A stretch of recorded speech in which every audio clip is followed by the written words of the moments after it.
Alcanzando el conocimiento. Bienvenidos a Alcanzando el Conocimiento. Pues tenemos el gusto de estar aquí con Rafael Barajas Durán, pues mejor conocido para todos nosotros como el Fisgón. Gracias por habernos recibido aquí en tu estudio. No, muchas gracias por el espacio. Rafael, platícanos, bueno, has publicado varios libros, hemos seguido pues todos tus monos y todas tus historias y nos hemos muerto de la risa también, pero también hemos visto que eres muy crítico a veces y no dejas de serlo con este libro que acabas de publicar que se llama El linchamiento gráfico de Francisco I. Madero, que bueno, está bajo el Fondo de Cultura Económica, que es un libro que se lo recomendamos muchísimo, aquí el comercial. Gracias. Pero realmente vale la pena, porque Rafael Barajas hace toda una recopilación de un análisis de todo lo que se ha hablado y se ha dicho de esa decena trágica, de todo lo que el camino que que culminó con esa decena trágica, algo tremendo para todos nosotros, pero sobre todo analizando a la prensa que venía ahora sí que amordazada en el porfiriato y que llega de pronto este hombre bueno con una gran visión, pero a lo mejor con un poco de falta de carácter, que es Francisco I. Madero, y entonces lo atacan. Platícanos, ¿qué te llevó a hacer este libro? Platícanos un poco la historia. Mira, este libro forma parte de una investigación de largo aliento que estoy haciendo sobre la historia de la caricatura mexicana. De hecho, ya el fondo me ha publicado varios títulos, es chistoso porque yo iba en secuencia, ¿no? Empecé con las primeras décadas del México independiente, luego con la era tuxtepecana, luego con la era del Lerdo, luego con la era tuxtepecana, y hice un trabajo sobre Posada, y de repente me brinco a la parte de Madero. Cronológicamente tendría que haber hecho el estudio de los periódicos doctrinarios previos a la Revolución Mexicana, es decir, El Hijo del Aguizote, El Aguizote Jacobino, El Colmillo Público, y sin embargo me centro en el periodo de Madero, porque es un momento importantísimo dentro de la historia de la caricatura nacional.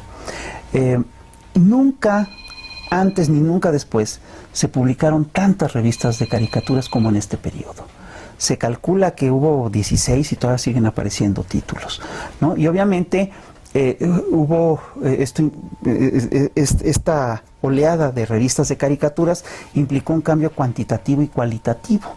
En este periodo se divulgaron de manera masiva las vanguardias europeas. Es decir, en este periodo se divulgan por primera vez masivamente en México el modernismo y el expresionismo. Y no solo eso, sino que ahí surge un nuevo tipo de caricatura, más periodística, menos centrada en el análisis, amplio de coyuntura, que es lo que privó en las caricaturas del siglo XIX. Y el episodio de la andanada de la prensa contra Madero es crucial tanto para la historia de la prensa de México como para la historia del país, ¿no? Porque antes de esta andanada de caricaturas, todo el mundo veía como algo defendible el derecho a la libertad de imprenta. Y después de esta andanada, una parte muy importante, si no es que mayoritaria del público, abandonó este principio. Empezaron a ver a la prensa como un aparato de engaño, como un aparato de decepción. Entonces, esta es la importancia de este proceso. Ocurre una cosa muy interesante con esta serie de caricaturas. Es decir, como te digo, como surgieron más revistas de caricatura que nunca, pues contrataron un montón de gente. Por supuesto, contrataron a todos los caricaturistas profesionales que había en México en aquella época, pero también contrataron a jóvenes egresados de las escuelas de artes plásticas. Entonces entran a hacer caricatura artistas tan notables como José Clemente Orozco, Vicente García Cabral, Roberto Montenegro, Jorge Enciso. Entonces la calidad gráfica es extraordinaria. Es un nivel plástico increíble, ¿no? Y te digo, y además colaboran dibujantes de la vieja guardia como Rafael Lillo, Subieta, Olvera. Es decir, el nivel era muy alto, ¿no? Y al estudiar este periodo, es curioso porque hay como dos grandes visiones, ¿no? Los historiadores se han dividido en dos grandes corrientes, o en dos grandes tendencias. Hay dos tesis centrales. Una sostiene que lo que ocurrió es que Madero le dio la libertad a los periodistas y los periodistas no supieron qué hacer con ella, se engolosinaron e incurrieron en una orgía de irresponsabilidades, ¿no? Que fue un festín de libertinaje. Y la otra versión se plantea que lo que hubo ahí fue en realidad una campaña de descrédito, muy organizada, sí, organizada por grupos de poder. Luego de tu análisis, no he terminado el libro, sí, pero luego de tu análisis, ¿tú qué consideras? Bueno, la conclusión es que se trató sin lugar a dudas de una campaña de descrédito organizada por grupos de poder. De hecho, de todas las revistas de caricatura que hubo en aquel periodo, hubo dos que fueron las más importantes, que fueron Multicolor y El Ahuizote. Esas son las revistas centrales, las claves, las que realmente hicieron la narrativa, las que realmente propiciaron el desarrollo de los hechos. Y estas dos revistas, lo que yo hice es rastrear de dónde venían los equipos que hicieron las revistas y de dónde venía el dinero que financiaba las revistas. Y es muy claro, la revista El Ahuizote venía directamente de del grupo de Rafael Reyes Espíndola, que era un miembro de los científicos, y era un desprendimiento del Imparcial, y tenía vínculos muy claros con el capital financiero nacional e internacional. Internacional también. Exactamente. Y es curioso porque si tú revisas quién era el principal anunciante de la revista, eran revistas obviamente subvencionadas, porque eran revistas cuya hechura era cara, pero que se vendían muy baratas. Entonces, no sé qué me recuerda eso. Pero... Sí, esto es decir, es una historia viva, eso es lo que es interesante. Sí. Y es curioso porque si tú revisas quién era el principal anunciante de esta revista, vas a ver que era el del Ahuizote, el principal anunciante del Ahuizote era la Tabacalera Mexicana, que era propiedad de un banquero que tenía vínculos con otros banqueros, que estaba ligado a Reyes Espíndola, que estaba ligado a hacendados importantes como Luis García Pimentel, que estaba ligado sobre todo a un señor que se llamaba Íñigo Noriega. Y pues bueno, resulta que Íñigo Noriega y García Pimentel jugaron un papel muy activo en la Decena Trágica. Eso nos permite decir con certeza que los mismos señores que patrocinaron estas revistas patrocinaron el golpe. Y no solo eso, el caso de Multicolor es todavía más claro. El principal anunciante de Multicolor era una empresa tabacalera yucateca. Y el propietario de esta empresa tabacalera era un cuate que había sido administrador de una campaña electoral, de la campaña electoral de Olegario Molina, que era el miembro más prominente de la casta divina de Yucatán, que había sido gobernador de Yucatán y un miembro importante de la élite porfiriana. Está documentado que cuando estalló la revolución, Olegario Molina se fue a vivir a La Habana. Y también está documentado que cuando se quiso dar el golpe encabezado por Félix Díaz, que termina encabezando Huerta, los principales conspiradores, que son Cecilio Con y Manuel Mondragón, viajan a La Habana. Paco Taibo documenta que se reúnen con Olegario Molina, seguramente para buscar financiamiento, y esto nos permite también vincular a la revista Multicolor con otro protagonista del golpe. Es decir, los mismos que financiaron las revistas, las grandes revistas de caricaturas contra Madero, son los que patrocinaron el golpe de Estado. Ahora, es una paradoja que la caricatura, todo era de mucha calidad, pero los contenidos eran terribles, o sea, ponían a Madero, pues, por los suelos. Sí, claro, las imágenes son brutales.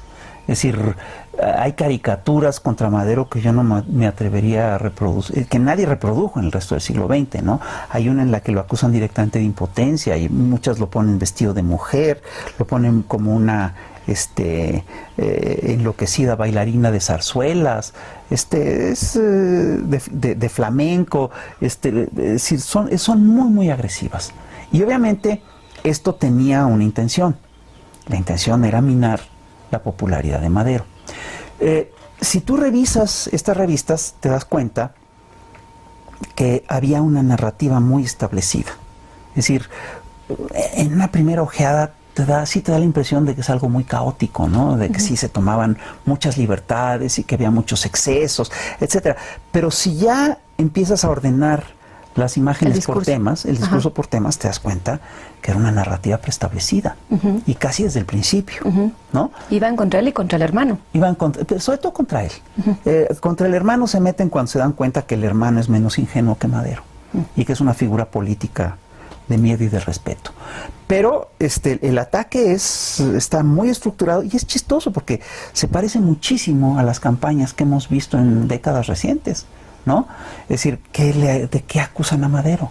De despertar a un pueblo atrasado y de desatar fuerzas que él no va a poder controlar, de desatar a la chusma, ¿no? A la que acusan además de las peores cosas, lo acusan de canibalismo, acusan a Zapata, lo acusan hasta de caníbal, ¿no? Son historias muy fuertes.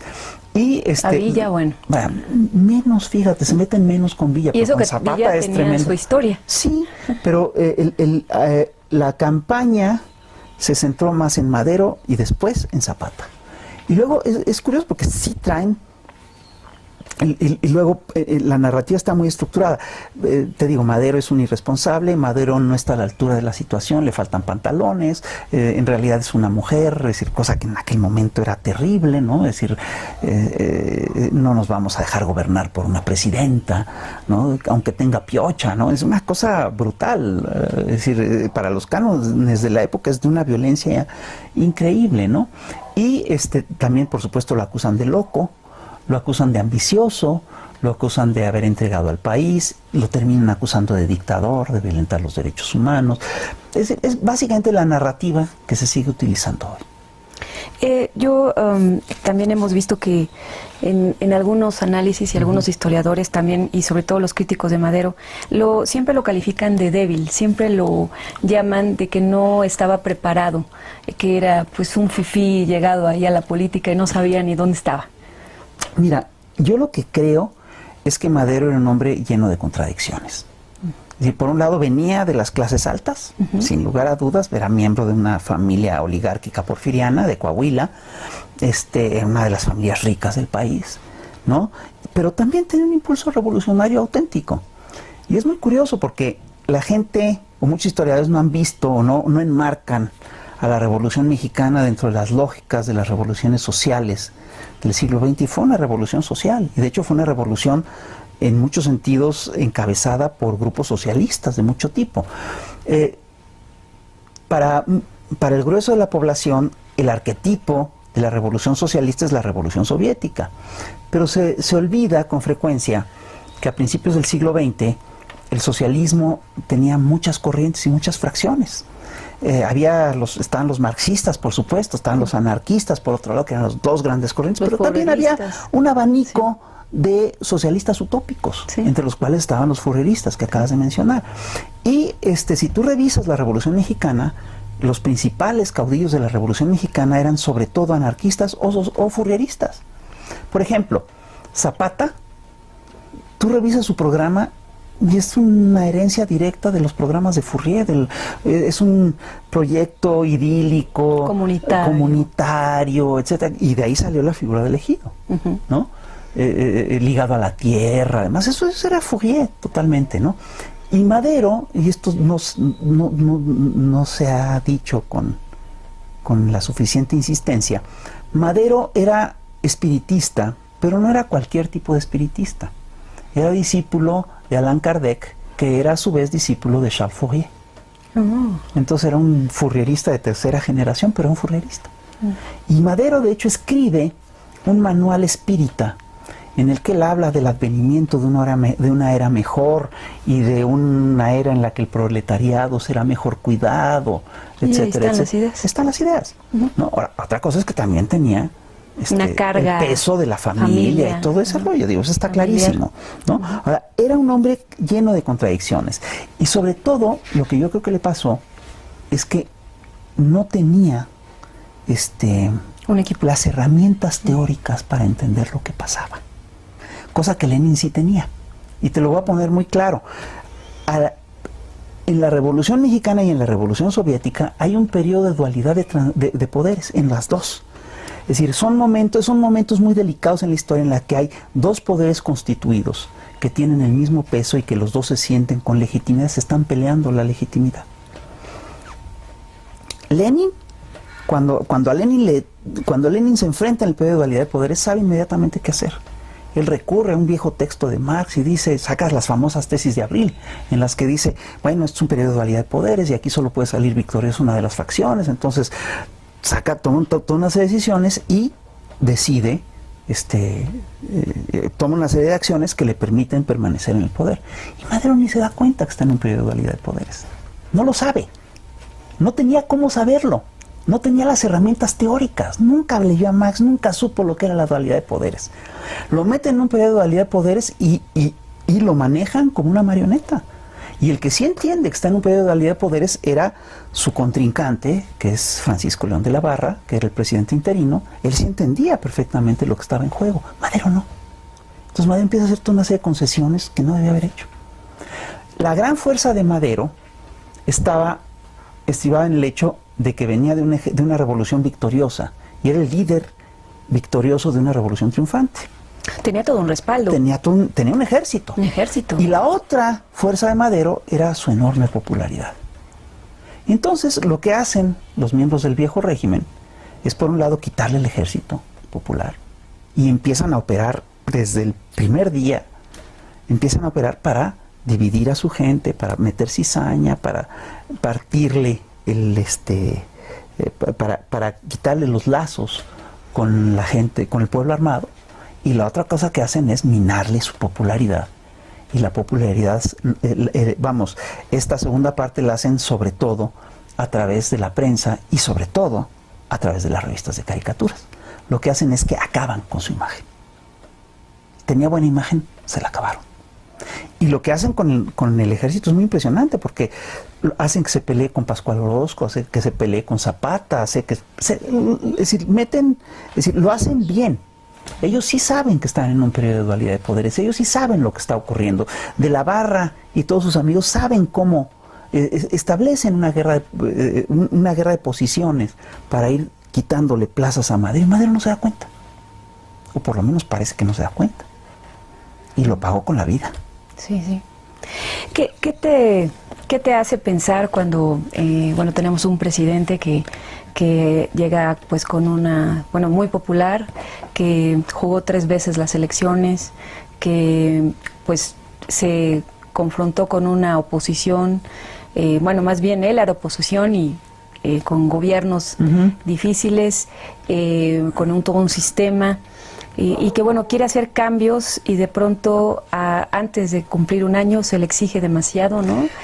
Y después, y también tiene una gran popularidad, pero también en un discurso vuelve a tomar esa frase, ¿no? Le muerden la mano a quien les quita el bozal, y todo el mundo se queda helado con esa frase, se indigna. Ajá. Mira, yo creo que de hecho yo decidí publicar este libro ahora porque me parece que ahorita es muy pertinente recordar aquel periodo. Sí. Sin duda. Sí. Cuando yo vi tu libro y está dije, muy vigente. Lo que ocurre ahorita tiene su antecedente directo en la campaña antimaderista de 1913. Sí. Ahora, yo sí te quiero decir, López Obrador, yo creo que ha tenido más herramientas que Madero para enfrentar a la prensa. Claro. Entre otras cosas, hace las conferencias mañaneras con las cuales le quitó la agenda a los periódicos. Quien maneja la agenda mediática del país es el presidente ahorita, ¿no? Y eso también les causó mucho enojo, ¿no? Pero imagínate. Es decir, les quitó una herramienta privilegiada, sobre todo en este periodo, en esta época en la cual las guerras y los golpes de Estado se dan a través de los consorcios mediáticos, tal como ocurrió en Brasil, en donde fue fundamental la participación de O Globo para el derrocamiento de Dilma Rousseff y para el encarcelamiento de Lula, tal como ocurrió en Argentina, donde la operación del Clarín fue clave para que Cristina Kirchner no fuera reelecta. Es parte de lo que estamos viviendo. Es decir, la denominación de una cosa que indigna a los sectores de la oposición es que Andrés hable de una prensa fifí. ¿Qué es la prensa fifí? El término, de hecho, viene de esta época. En realidad, una prensa fifí es una prensa que está ligada a los intereses oligárquicos. Que era la prensa de Porfirio Díaz. Era la prensa porfiriana. Eso es lo que es la prensa fifí, ¿no? Es decir, y perdón, yo creo que hay que nombrar las cosas, ¿no? Es decir, hay que entender, entre otras cosas, que estamos ante consorcios mediáticos sumamente poderosos. Y ojo, mira, en esta investigación sobre Madero, surge un problema que tiene que ver con los medios y que es de fondo, y que es el siguiente: estas campañas son actos de libertad de expresión, y mi conclusión es que no son actos de libertad de expresión, son actos de fuerza de grupos de interés. Son actos de poder de grupos de interés que tienen en los medios una herramienta de penetración muy poderosa y que la utilizan como quien utiliza un arma de guerra. Y esto es lo que está en juego. Y esto es exactamente lo que está en juego. Entonces, mira, en los tiempos actuales ya no se estila dar golpes de Estado como se estilaba todavía en 1960, ¿no? Durante el siglo XX hubo cerca de 100 golpes de Estado en América Latina y prácticamente todos los dio la derecha. Solo 3 no los dio la derecha y los otros no los dio necesariamente la izquierda, ¿no? La derecha es golpista en América Latina. Y desde la década de los 90s, de los 80s pues, 80s, 90s, han encontrado nuevos mecanismos para dar golpes de Estado. Y han recurrido a lo que se llaman los golpes blandos. Y esto que es toda una estrategia ideada por un filósofo que trabajó para la CIA que se llama Gene Sharp. Y es una estrategia muy eficaz, ¿no? Que primero la quisieron usar en China y no les funcionó bien, pero luego la usaron en Ucrania contra Shevardnadze con mucho éxito y la han utilizado en América Latina con regularidad.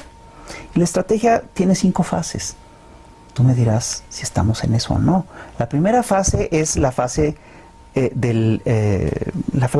que llaman la fase del ablandamiento, que consiste en una lluvia de mentiras. ¿Las fake news? Sí. ¿Cómo han pululado? Hombre, Sí, todas. impresionante. Todas. A diario todas. te llegan en los WhatsApps cosas que... Increíbles. Por ejemplo, la noticia esta que comentamos de que le hacen decir, editan un video para que parezca que el presidente dijo que era más importante la rifa del avión que los feminicidios, cosa que nunca se dijo. No va a pasar ni por su cabeza. O sea, pero eso no se dijo, punto. Y sin embargo, eso sirve para que un grupo llegue enojado. Y, es decir, ese es el problema. No que por supuesto que el tema de los feminicidios es gravísimo y hay que resolverlo y hay que enfrentarlo.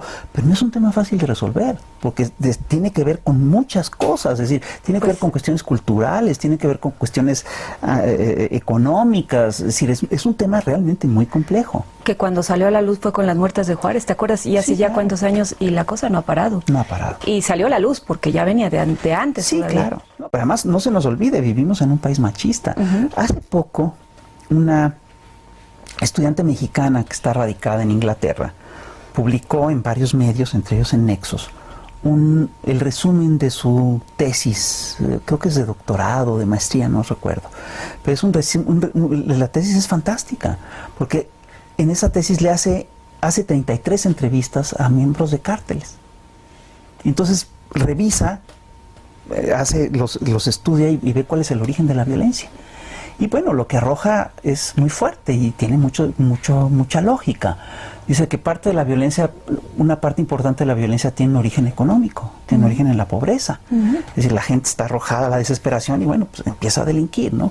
Parte del crecimiento de la delincuencia en México tiene que ver también con el crecimiento con la implantación de los valores neoliberales, sobre todo del individualismo, claro, que la comunidad se quiebra. Entonces, parte tiene que ver con la implantación de modelos económicos delincuenciales, de modelos de negocios delincuenciales, como el narcotráfico. Pero un factor muy importante es el machismo, lo que llaman las masculinidades tóxicas. Y dice este investigador una cosa que es muy impresionante. La gran mayoría de sus entrevistados, es decir, de los 33 que entrevistan, son 4 o 5 los que no, o 3 o 4 los que no, quieren matar a su papá. Es decir, ¿por qué? Porque su papá le pegaba a sus mamás, porque sus papás les pegaban a sus mamases. Entonces, date cuenta de lo que implica en términos de masculinidades tóxicas. Claro. ¿No? Por supuesto que esto es un factor cultural brutal. Y te voy a decir una cosa, erradicar eso va a ser muy difícil. Y, es decir, yo estoy convencido de que tenemos que declararle la guerra al machismo. Tenemos que declararle la guerra a la cultura machista. Y también te voy a decir una cosa, los hombres no van a ceder tan fácilmente sus privilegios. No. Nunca se ha dado el caso de que un grupo empoderado deje por las buenas sus privilegios. Entonces va a costar mucho trabajo. El día que las mujeres podamos tener mejores sueldos, o por lo menos iguales. Iguales. Sí. Iguales. Sí, sí, sí. Es un tema de igualdad. Ahora, sí creo yo que es una batalla cultural que tenemos que dar urgentemente. Entonces, si hablamos de feminicidios, yo te diría, ese es un factor fundamental. Volviendo al tema, Sí. Bueno, eso es lo que pues parte de las campañas, ¿no? Y todo esto de las fake news Sí. y todo, pero me estabas hablando de, el primero era el ablandamiento. Ah, sí. La segunda fase es lo que llaman la fase del descrédito, donde incluso se establece, no, es la fase de la deslegitimación, en la que buscan demostrar que el actor político no tiene legitimidad.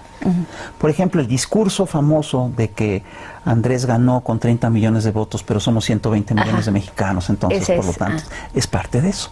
Ok. Y hay todo un discurso ya establecido que dice, establecido para América Latina, ¿no? Que se ha utilizado en Venezuela, en Argentina, en Uruguay, en todas partes, que tiende a plantear lo siguiente, es decir, el presidente no es legítimo, como ya te dije, carece de legitimidad, es un dictador, no respeta la libertad de imprenta, violenta los derechos humanos, y por lo tanto hay que decir, está mal. Entonces, ¿por qué fases pasa esto? Es decir, cuando te dicen violenta los derechos humanos, bueno, esto se puede dar a muchos niveles, porque muchos de los gobiernos que han sido acusados de violentar los derechos humanos en América Latina eran los que más los respetaban, ¿no? Eso ocurrió con Evo Morales en Bolivia, ¿no? Por ejemplo, Evo Morales tenía ordenado que sus policías no llevaran balas, ¿no? Y si de repente hubo una trifulca en la que se murió un chavo, y bueno, eso fue una campaña que duró años, ¿no? Cuando aquí tenemos muertos todos los días por todo tipo de cosas, ¿no? Y sobre todo en la era neoliberal hubo muertos por violencia y por represión a cada rato, y esto pasaba desapercibido. Nunca se hizo un escándalo mundial como el que se hizo por el caso de Bolivia, ¿no? Esa es la segunda fase. La tercera fase es muy interesante, es lo que llaman el calentamiento de calles, que consiste en que la derecha se moviliza para tomar las calles o infiltra a movimientos legítimos y los vuelve violentos, con la intención, lo estamos viendo, Lo de las mujeres. en todas partes, y que ojo, la causa es ultra legítima, por supuesto. Pero hay infiltrados y provocadores. Exactamente, y lo hemos visto en una marcha que hubo en el metro Insurgentes, lo vimos con toda claridad, con un provocador ya identificado, reconocido y está encarcelado, ¿no? Un cuate que se rentaba, se alquilaba como porro, ¿no?